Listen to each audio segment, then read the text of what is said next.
Pemirsa, angin kencang menerjang kawasan Bandung Barat, membuat rumah warga dan fasilitas umum rusak. Sementara di Malang, hujan deras dan angin kencang yang menerjang Kecamatan Kepanjen, Malang, membuat belasan pohon tumbang.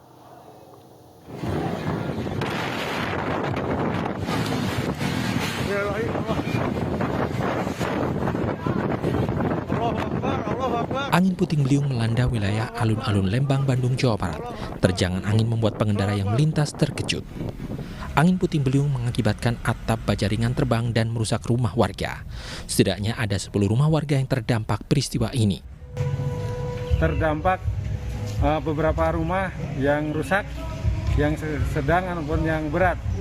Yang berat yaitu atap ukuran 4x6 baja ringan terbang dan menimpa 2 rumah warga di depannya. Sementara di Kepanjen, Malang, angin kencang dan hujan hebat membuat belasan pohon tumbang. Pohon tumbang menimpa sejumlah kios pedagang kaki lima dan juga menutup akses jalan di Jalan Raya Ahmad Yani, Sultan Agung, dan Panarukan. Petugas BPBD setempat dibantu warga berupaya menyingkirkan pohon yang tumbang agar arus lalu lintas kembali lancar. Dari data BPBD Kabupaten Malang tercatat 13 pohon tumbang dan 4 bangunan rusak akibat terjangan angin kencang. Tim Liputan iNews melaporkan. Pemirsa, wisatawan nampak memadati penyeberangan Sanur Bali pada Minggu pagi. Namun saat ini hanya wisatawan domestik yang mendominasi saat libur akhir pekan. Hampir sepekan sejak dibukanya penerbangan internasional di Bali, wisatawan domestik masih mendominasi kunjungan jumlah objek wisata. Salah satunya wisata Pulau Nusa Penida dan Nusa Lembongan. Lonjakan penumpang di Pelabuhan Sanur kerap terjadi di akhir pekan. Satu perusahaan penyeberangan mengangkut 150 penumpang menggunakan 2 kapal cepat dengan kapasitas 75 penumpang. Udah mulai naik. Minggu lagi turun ya, merosot jauh. Kalau kemarin sih biasanya sampai kalau di sini biasanya sampai 150-an lah. Good, I like it very much. I'm excited. First time. I'm good. When you had arrived in Bali? 3 months ago. 3 months ago. So how do you feel you can go anywhere? Di akhir pekan, kawasan Puncak Bogor masih jadi primadona menghabiskan liburan. Penerapan aturan lalu lintas seperti ganjil genap tetap diberlakukan untuk kendaraan roda 4 dan roda 2. Sejak pagi, 200 petugas gabungan mengurai kendaraan di Simpang Gadok, Bogor, Jawa Barat dengan melibatkan gugus COVID-19 untuk tahap tracing vaksin. Arus lalu lintas terpantau cenderung sepi di kedua arah. Ganjil genap kendaraan baik roda 2 ataupun roda 4 juga tetap dilakukan. Sejumlah kendaraan diputar balik akibat plat kendaraan tak sesuai.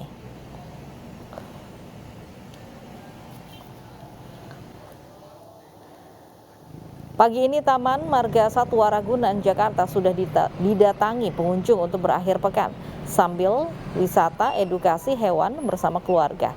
Meski begitu, intensitas pengunjung yang datang tidak seramai biasanya. Pihak Taman Marga Satwa Ragunan mengkonfirmasi terjadi penurunan sebanyak 37% dibandingkan pekan lalu.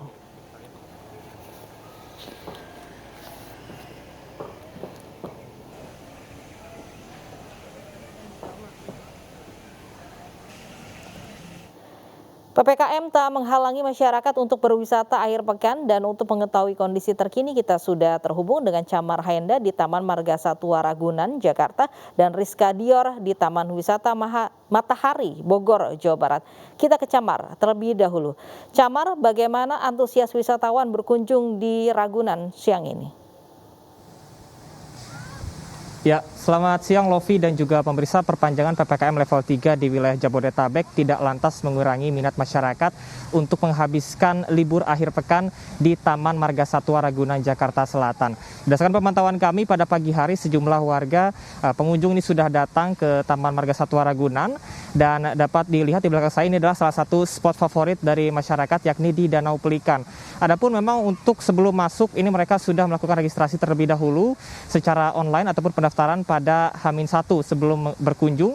Kemudian juga pendaftaran dan juga cek aplikasi Peduli Lindungi agar tidak terjadi overkapasitas yang memang saat ini diterapkan maksimal 25% saja, meskipun pemerintah sudah memperbolehkan 50%, namun ini adalah bentuk kehati-hatian dari pihak Humas Ragunan. Dapat kami sampaikan pula bahwa ini mayoritas masyarakat ini datang adalah keluarga ataupun orang tua yang membawa anak-anak mereka untuk wisata sambil edukasi memperkenalkan jenis-jenis hewan. Meskipun begitu, pihak dari Ragunan sendiri menyebutkan terdapat penurunan sebanyak 37% apabila dibandingkan dengan pekan lalu. Misalnya saja pada pekan lalu ini dapat mencapai 7.200 pengunjung, namun pada pekan ini hanya sekitar 4.000 sampai dengan 5.000 pengunjung saja.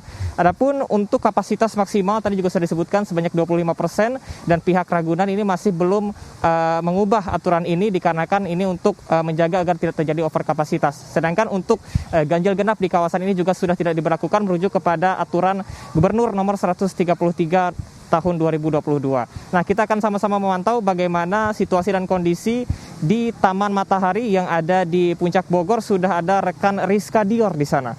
Rizka Dior, silahkan dengan laporan Anda.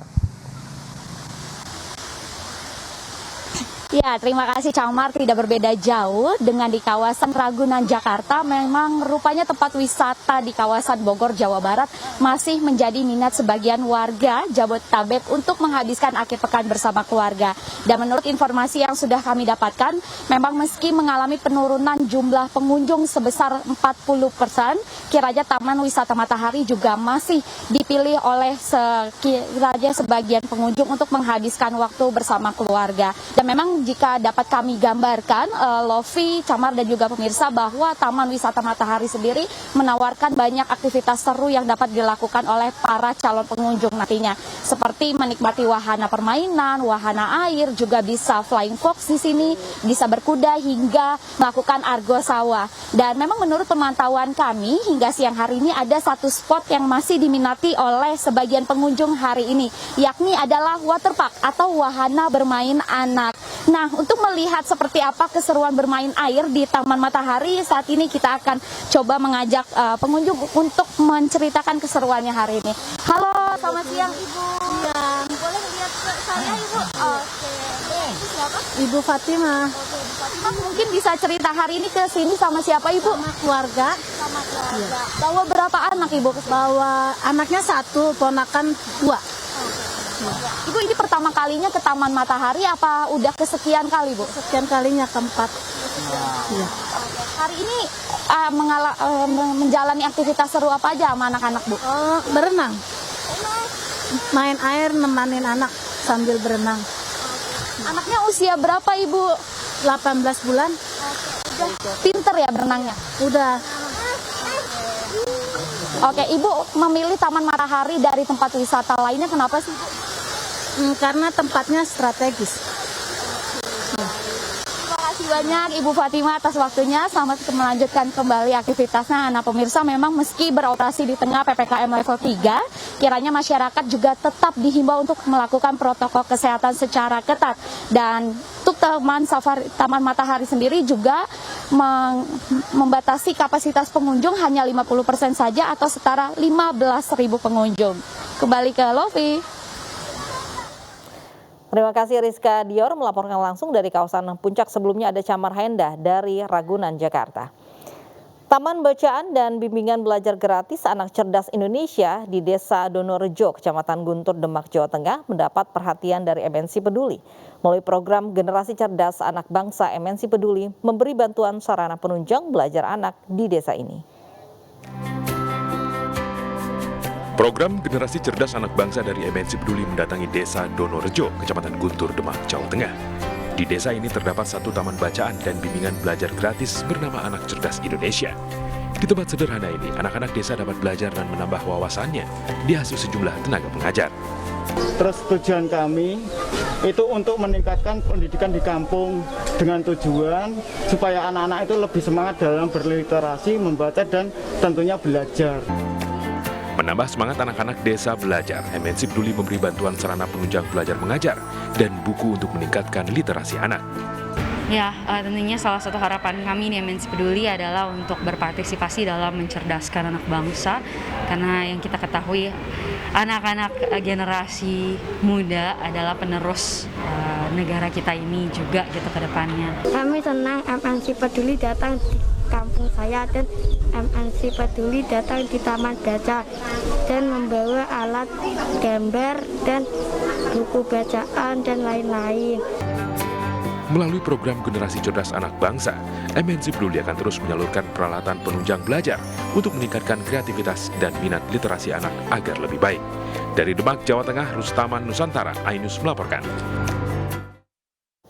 Aksi kejar-kejaran dan tembakan ke udara mewarnai penangkapan residivis pelaku curanmor. Sesaat lagi di iNews.